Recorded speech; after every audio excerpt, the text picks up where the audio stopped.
Americanism, not globalism, will be our credo. Then we can be assured that other nations will not treat America with respect, the respect that we deserve.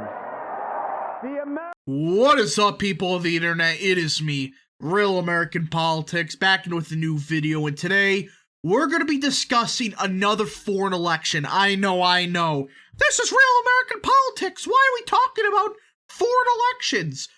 This election that we're going to be talking about today is so massive for the future of the West that, this will correlate pretty well with, the future of American politics, as there's a lot of very similar aspects with this race to a future race in 2024 for the United States. So this election we'll be discussing today has some huge, absolutely massive ramifications if things go a certain way.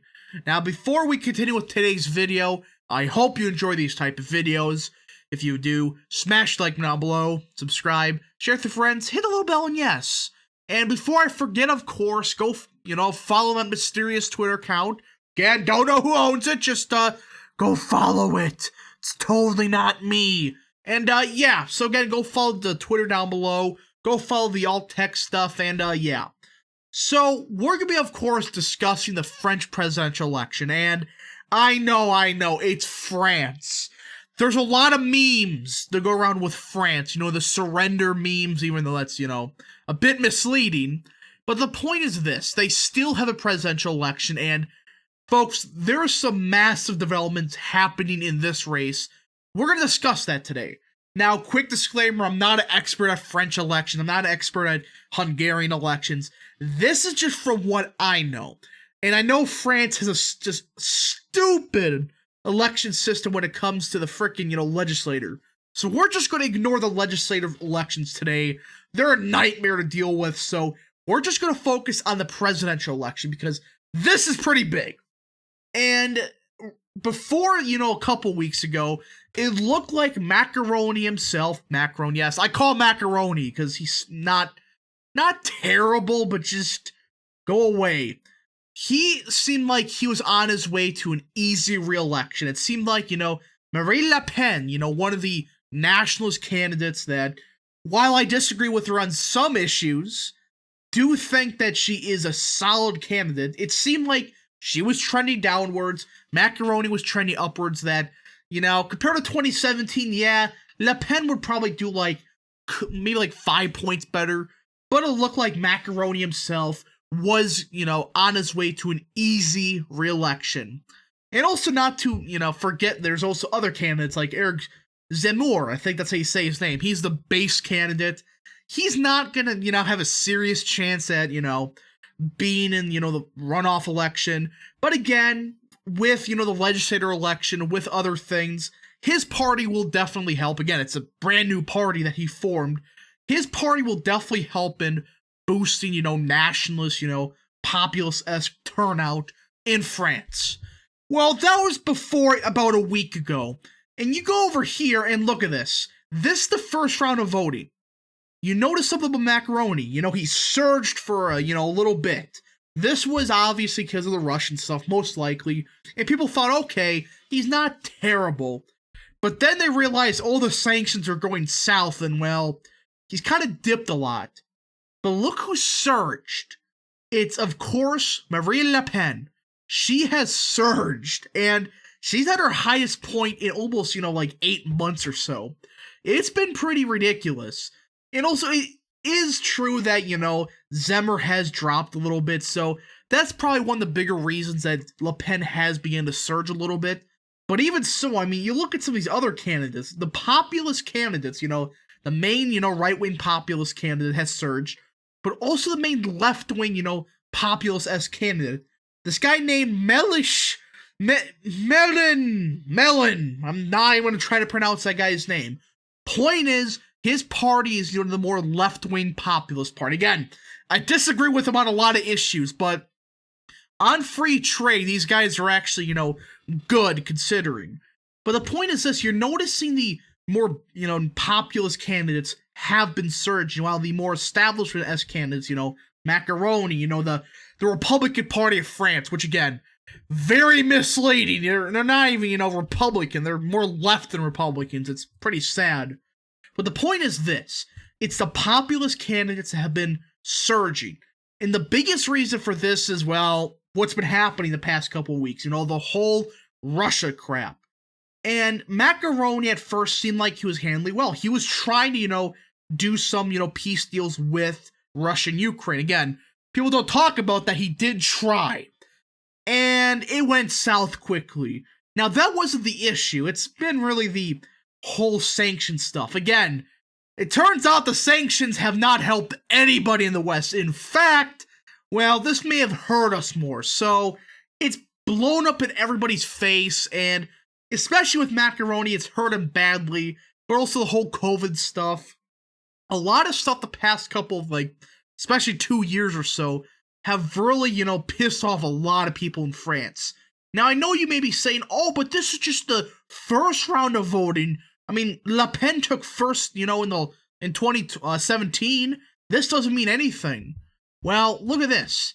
This is just of Le Pen and Macaroni. Same deal. It's been a complete surge. I mean, her lowest point from all these polls is higher than what she was at in 2017 when she, lost by a lot.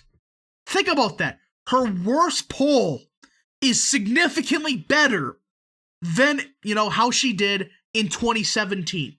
She's been surging, and it's not just been, one outlier poll.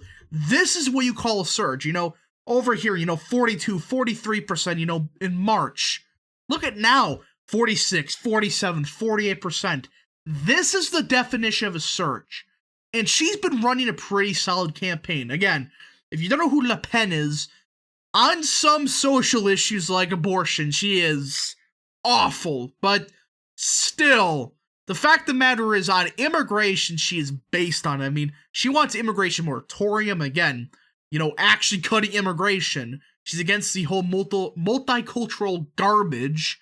And she's actually, pretty good on that stuff. Economics, here and there, she's okay. But still, compared to most of these other clowns, she has been solid.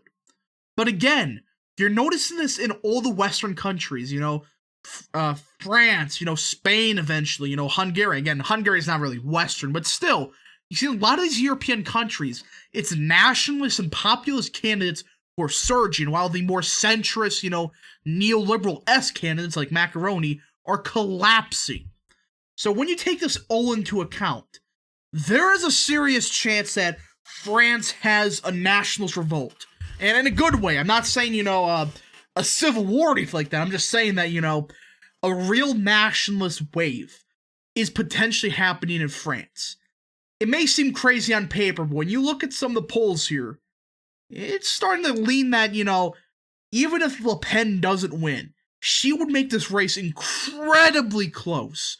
The legislative elections get ridiculously close. Again, I'm not discussing those legislative elections. Those are a frickin' mess.